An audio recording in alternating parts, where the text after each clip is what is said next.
This is Thoughts Become Things. With each episode, we'll help you reach the highest creative potential that God has for you. With your host, a teacher, life coach, a dream coach, and motivational speaker, Jeremy Lopez.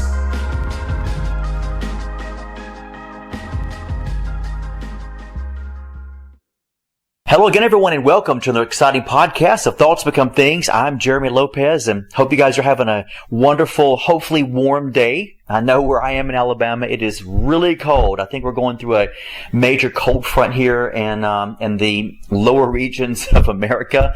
So hope everyone is warm and safe and sound. So I want to talk to you guys today about something that has been going in my spirit the past couple of weeks, and some things that has really been burning inside of me that I think sometimes, a lot of times, people struggle with things of the past. And a lot of times we will target things in life coaching sessions and podcasts. We'll target the past as far as the individual struggling about their past. But what do you do when you have other people that will bring up your past? One of the things that has really been going over, recently in my mind and my heart is, what do you do when people do that to you? A lot of times people are passive aggressive, and let me just also say this. We hear a lot nowadays of a lot of words such as narcissism, gaslighting, those type of words. And really, narcissism is nothing more than biblical ego and pride. And let's just face it, folks, we've all struggled with that. Everyone has commented about themselves before. The Bible mentions very plainly that, vanity, all is vanity.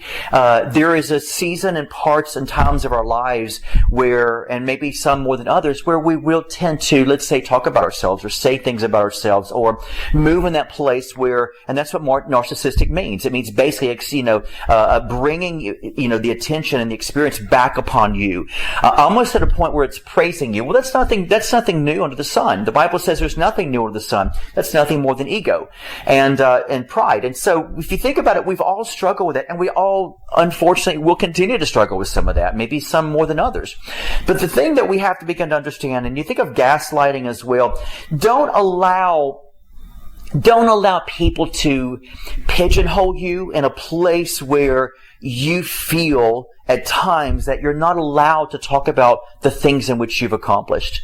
Don't allow people to talk about these things in your life that, let's say, you worked on and you're sort of quote unquote proud on the fact that you've overcome things. There's a difference between a proudness, an ego and a pride, versus you're proud of the fact that you've worked very hard and very diligent to be able to get the thing that God graciously calls you to work for and work at.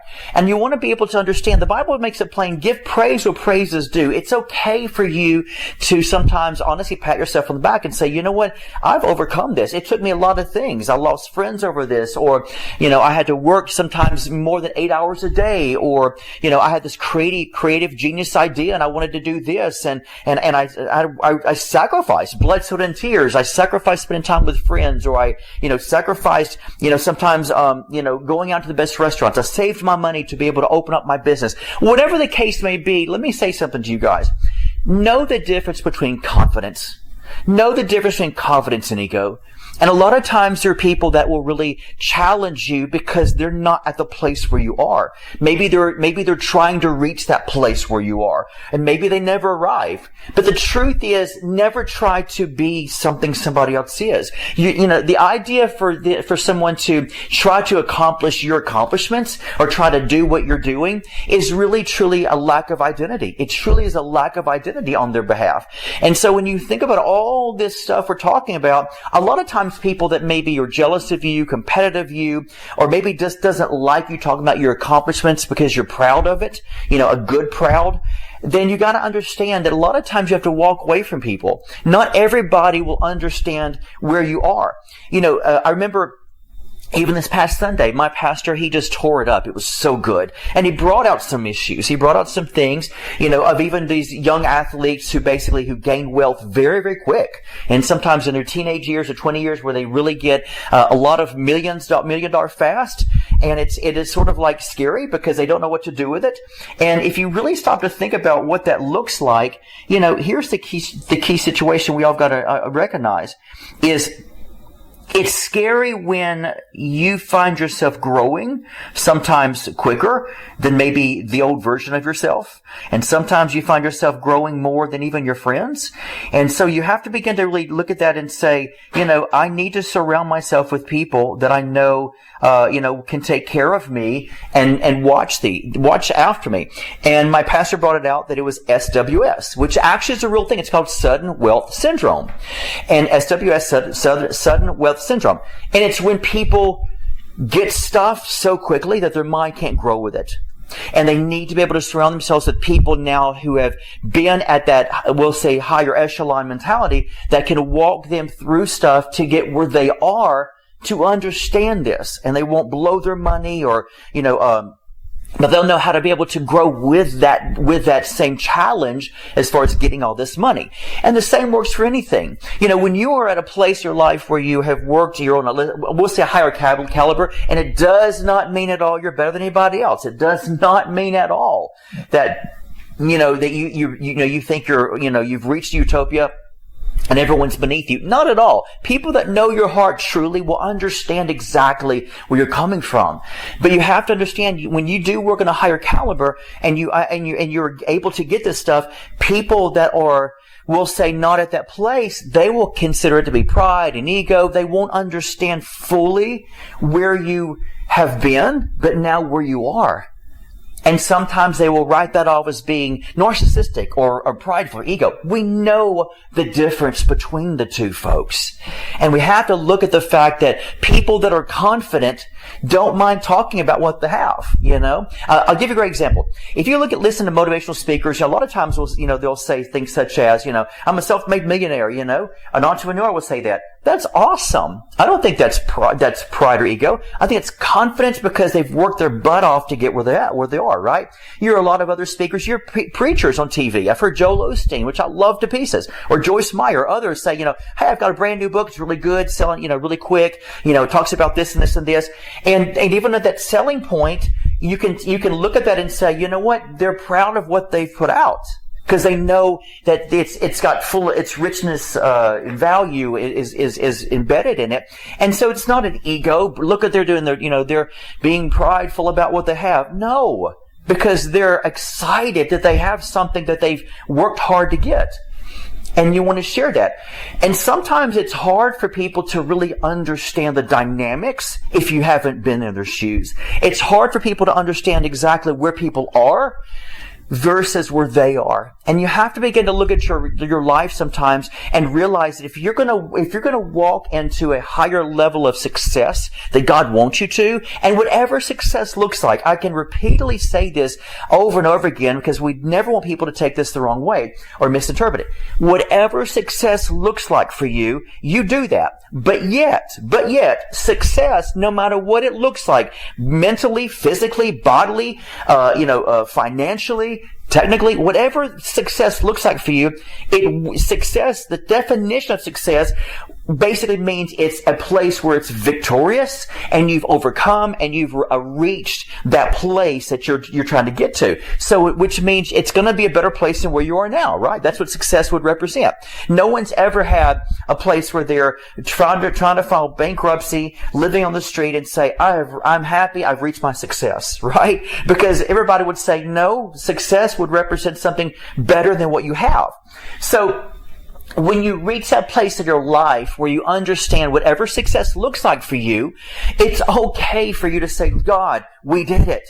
God, we did it. I worked hard. I listened to your voice, God. I heard the voice, Good Shepherd. I accomplished this. And it's okay for you to begin to say, thank you, Lord. And then tell other people about that. Did not the woman at the well that Jesus spoke to, did she not go tell all? Hello? Did not the woman at the well go and tell everybody what just happened to her? Hey, I was with the Son of God. Think about it this way. What if I was to sit here and say, guess what, guys? I was just sitting beside this. Remember that prophet Jesus who talked about, who says he's the Son of God? This guy read my mail. Like, I was able to sit with him. He talked to me. We had a great conversation. It's like today's version would be this. I got to get to know him, got his phone number. We're going to chat sometimes. Might go to lunch sometimes. That's the same type of version. And yet, what would people do nowadays? Oh my God, they have to drop names. They have to talk about who they met. And you sit there and you think to yourself, what if I'm just happy for what I did? What if I'm just excited for who I met?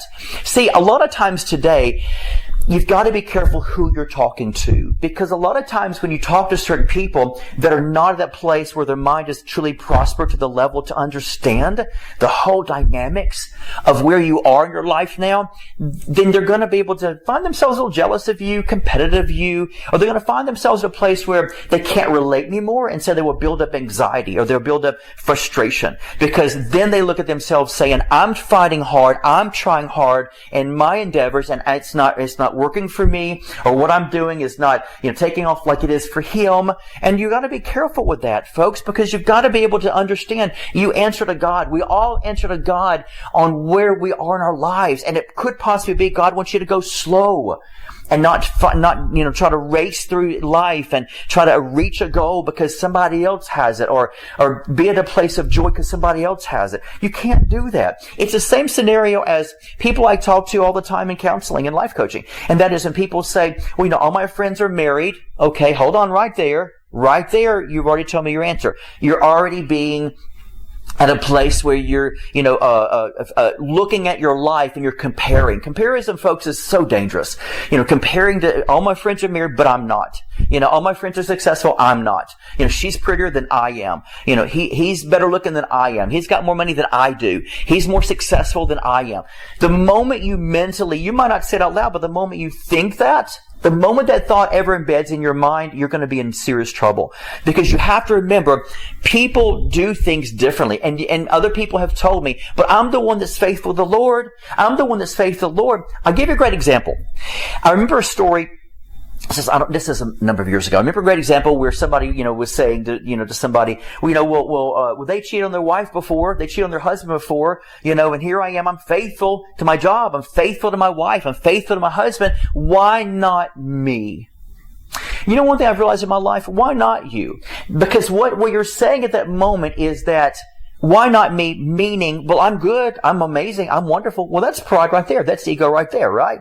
And so the moment that happens, God's like, I'm not concerned with them because they're going to reap what they sow. What I'm concerned with now is your attitude of letting me know that you're such a good person. See what I'm saying? So you've got to begin to know that comparison, competition, jealousy, not being able to understand other people's success or wealth or where they are in their life of joy, those things can really do damage upon you.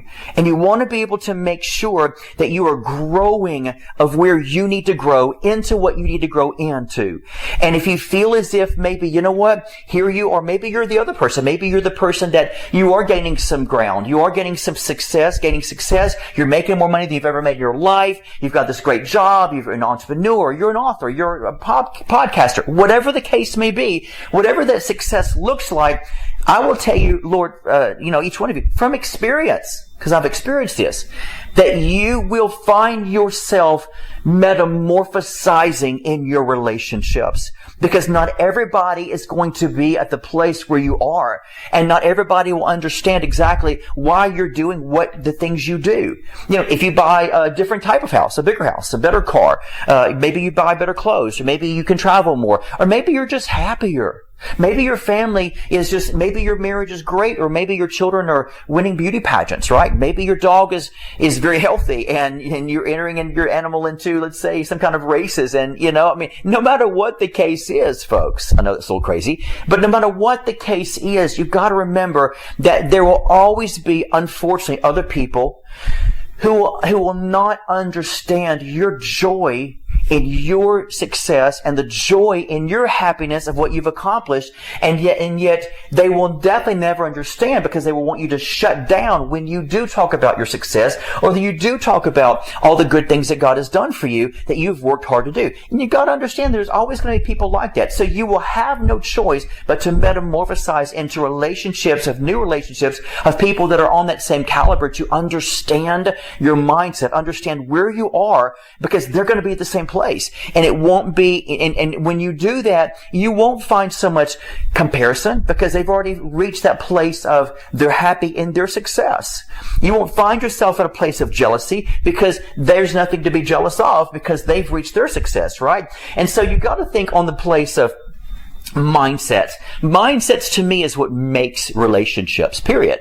If you find yourself, iron sharpening iron with friends that truly have no problem with saying, hey, I love you, but I really think this would be, needs to be done this way or that way, then you honor that. You honor that. But anything that's because true friends really would never embarrass you out loud in front of other people. They know how to pull you privately and say, can you explain to me what you meant by that? Can you explain, or like, I really feel like you might can do it better this way, right?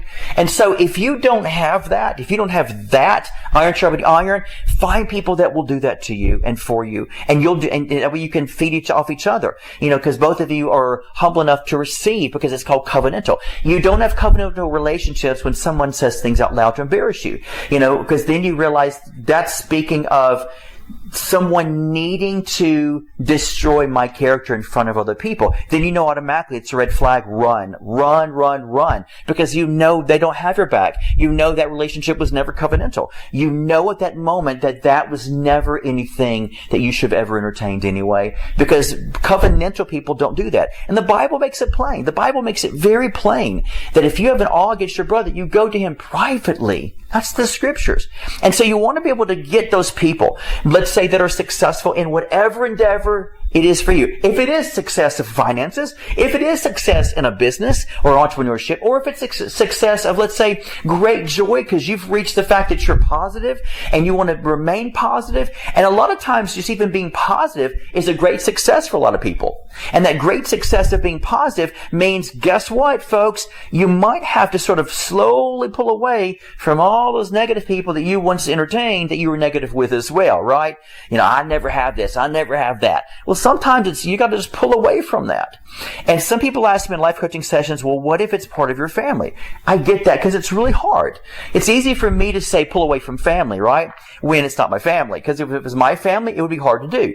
However, let me say this. There are a few people in my family that can be a little toxic, or maybe we'll put it this way. I'd rather be mature about it. We can be toxic towards each other. That's better to say than they're toxic and I'm not, right? It's like I said earlier with success. When people say, you're the narcissist, you're this, you're that, then automatically run as far as you can, because a true covenantal friend will say, you know what? We've both been this way towards each other. We both have been narcissistic. We both have seen the same image of gaslighting. We've both seen the same image of, cutting each other down. We've both seen the same image of when you know that, then you have covenantal friends, because that's what covenantal friends truly do. But when they aim at you, you got to be very careful, folks, and run, because they have extremely low self-esteem and they need really some severe help. And so when you see that, even with your family, you got to think to yourself, you know what? I'm trying to be positive here. I'm trying to do this. And they just keep on just negative. It's okay, even if it's blood. It's okay sometimes to find yourself just pulling away just a little bit. Just a little bit. You don't have to say, I am leaving you. I'm never going to talk to you again as my sibling or my mom or dad or my cousin or my aunt. You don't have to find yourself doing that because that's probably unnecessary. But what you can do is just slowly, without saying anything, just slowly pull away a little bit. The times in my life when I knew, let's say someone in my life wasn't that, that person, for example, that I needed to be. See, I'm not like some people. Some people are very confrontational and want to just blast you and scream at you and call you every name in the book. I am so opposite from that. I always have it all my life. That's the kind of person I was raised to, because I had a great mom and dad. And I sort of question people who don't do that if they had a good parent. Because a lot of times when you look and you think to yourself, with me, I would always just slowly pull away. I usually don't say anything. I'll just slowly just sort of fade out in the background. You know what I mean? Because sometimes not everything requires confrontations. And once you've put the confrontation out there, it's out there and it's almost impossible to recover. But if you find yourself just saying, you know what, they're a little bit more negative to me, or sometimes they're, a little toxic for me, or sometimes they cut me down in front of people, or whatever the case may be, you got to think to yourself, you know what, I just need to slowly, even if it's family or friends, I got to slowly just pull back a little bit. And that's sort of the place I've been in my life, is I'll just slowly pull back. Of course, people that know me knows I'm not a confrontational person. People that I think can confront and blast you, they're professionals in their confrontation. Those are people you don't want to hang out with, because it means they've done this before, right? Whether it's been you, could have been somebody else. But when you're a professional and you confront people to that knowledge of cutting them down, don't hang out with the professionals who confront. Are you with me? Just write that down or Google it or tweet it. Don't hang out with professionals who confront. Because when they get so used to, they know how to do it perfectly, then you better watch out. But the idea here is when you do feel a little uncomfortable with somebody, just respect them enough, the same as respect you would respect yourself, and just slowly pull away a little bit. Just pull away a little bit and just find yourself fading away. Because that's really helpful, because you never know one day when you will need that person. Or maybe God is reinitiating or reigniting for a certain reason that goes beyond a friendship. You never ever really know. And so I always say, be respectful, be loving, be kind, do what's right, show grace, don't embarrass people, but also remember that if you're going to be able to be successful, you've got to learn these techniques. You really do. Have tough skin, but you've got to know how to treat other people. And even if if you feel like they're not really where you are in your life, then just pull back a little bit. You don't have to confront and say, you don't understand my success. No, you just slowly pull away. Because who knows? They're trying to work out their own salvation with fear and trembling. And it's not my job to work out their salvation with fear and trembling. It's not my job to confront people that don't understand where I am. Because they could be working hard, they could be struggling, they could be praying and asking God, oh God, I want to be able to, I'm trying to work hard for my success. And so you want to be able to make sure that you respect that enough to slowly just pull away if you feel that they're maybe very negative or whatever towards you, that you let God work with them to get where they need to be. Are you with me? So with all that's said today, I want you to begin to understand how to honor yourself. Don't be afraid or ashamed or embarrassed of where you are in your life, right? Of the success you've made or the path you're on. You might say to yourself, like I've heard many people in my life coaching sessions, I know that God's called me to be a millionaire. I just know it. And I'm working hard to get it. And my thing to them is kudos to you. Then you accomplished that. But just remember, not everybody's going to like when you reach that place. And not everybody's going to be at that place when you reach it. And so you have to understand there will be a changing, just because here's the thing. Money does change people, unfortunately.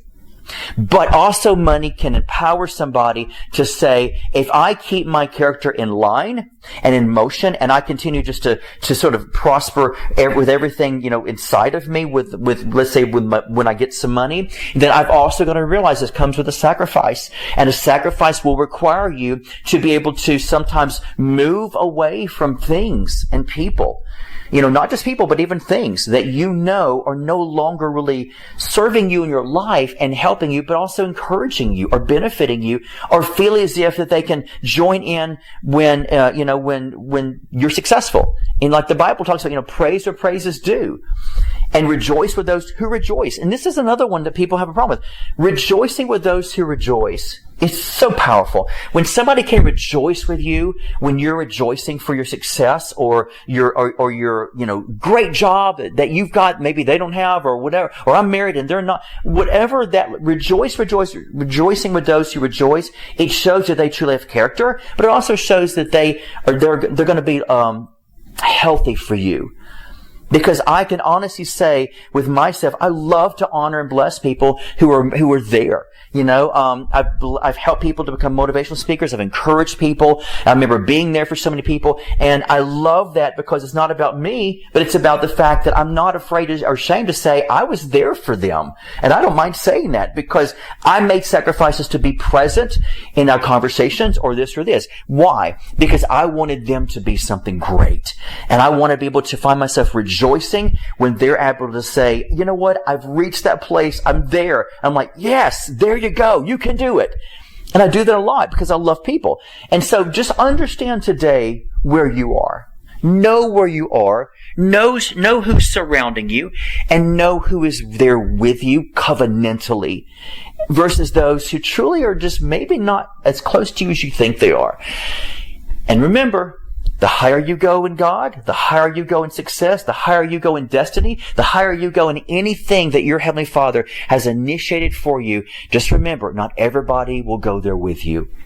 So understand that concept today. It's good advice, gold nugget wisdom that you will need, because I know many of you, if not all of you, are striving hard to be the very best version of yourself, but also be the very best that God has called you to be. And that's all God wants, is that you be what God's called you to be. That's the greatest thing in my life.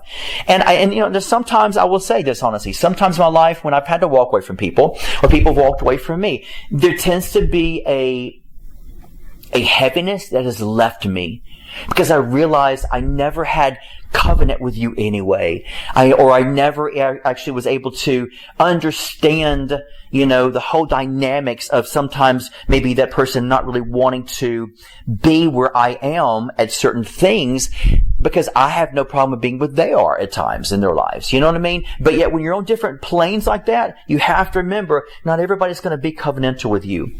But once you find those covenantal people that are where you are, man, life becomes so much better for you. So if you feel that way today, let me just say this to you. Release your heaviness. Release your burden. You'll never know what it's like to release somebody who's been very toxic to you in your life. And the moment you release them, you will feel so much better.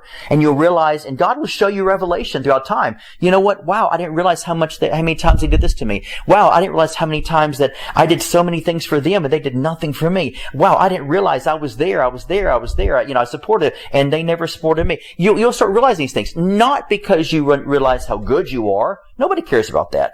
What you realize is the fact that, you know what, I was feeding into a lie. I was feeding into something that I thought was mutual and balanced and equal, and it never really was. So you'd be shocked when you walk away sometimes in certain relationships. God then says, now let me show you, now that they're gone, let me show you how toxic that really was for you. And sometimes that can hinder your success. Sometimes it can really hinder your success, you know, by having somebody in your life, and yet mentally, physically, and spiritually, you will never know how much it might be weighing you down or hindering you until you finally release them in love and just slowly walk away from them, right? Once again, immature people can confront, mature people can learn to say, you know what, I bless you, and I'm just going to slowly just fade away and go about my business. And God will see to it that both of you will start getting on your own path. And before you know it, you haven't seen each other in ages, and you're on your own path. And you showed respect and love and dignity by just fading out a little bit. But anytime you spoke or saw them, you just initiated the fact how much you cared for them. And so just remember sometimes that you're going to go higher, but not everybody else will with you. All right?